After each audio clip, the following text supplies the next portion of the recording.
मेरा नाम है सत्यम श्रीवास्तव और आज मैं बताने वाला हूँ आपको 12th के फिजिक्स में आए हुए क्वेश्चन का। ये एक क्वेश्चन है न्यूमेरिकल का कि चित्र में प्रदर्शित संधारित्रों की धारिता ए व बी के बीच ज्ञात करना। यानी एक संधारित्र दे रखा है जिसमें ए व बी के बीच तुल्य धारिता ज्ञात करनी है। देखिए ये दोनों जुड़े हैं हमारे श्रेणी क्रम में। अगर हम मान लेते हैं ये C1 है और ये C2 है, यानी C1 और C2 हमारे श्रेणी क्रम में जुड़े हैं। तो श्रेणी क्रम में क्या होता है कि तुल्य धारिता 1/C इज इक्वल टू होती है 1/C1 प्लस 1/C2।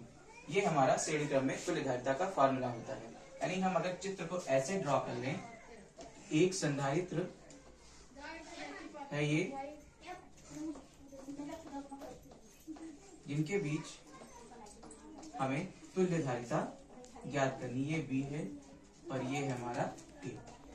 ये सब 1 माइक्रोफैरड है।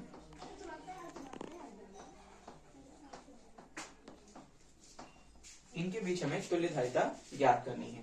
तो ये जो हमारा छायांकित कर देते हैं इसको, ये है हमारा श्रेणी क्रम में। किसमें है? श्रेणी क्रम में है। देखिए जो श्रेणी क्रम में होता है उसके लिए फॉर्मूला होता है ये। अगर हम इन सब की वैल्यूज पुट कर दें तो क्या आएगा, मान देखते हैं। 1/C is equal to 1/1 plus 1/1, यानी C is equal 1/C is equal to आएगा हमारा 2। तो C इज इक्वल टू आएगा 1/2 यानी 0.5 माइक्रोफैरड। यानी अब हमारा डायग्राम कैसे बनेगा? अब हमारा डायग्राम कुछ इस तरीके से बनेगा। यानी इसका मान है अभी भी 1 माइक्रोफैरड, इसका अब आया 0.5 माइक्रोफैरड और इसका भी अभी भी 1 माइक्रोफैरड। और A व B के बीच हमको ज्ञात करनी है तुल्य धारिता। देखते हैं ये तीनों जुड़े हैं हमारे समांतर क्रम में।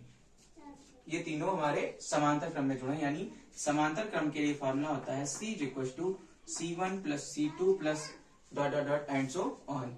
हमारे पास 3 है यानी C1 plus C2 plus C3।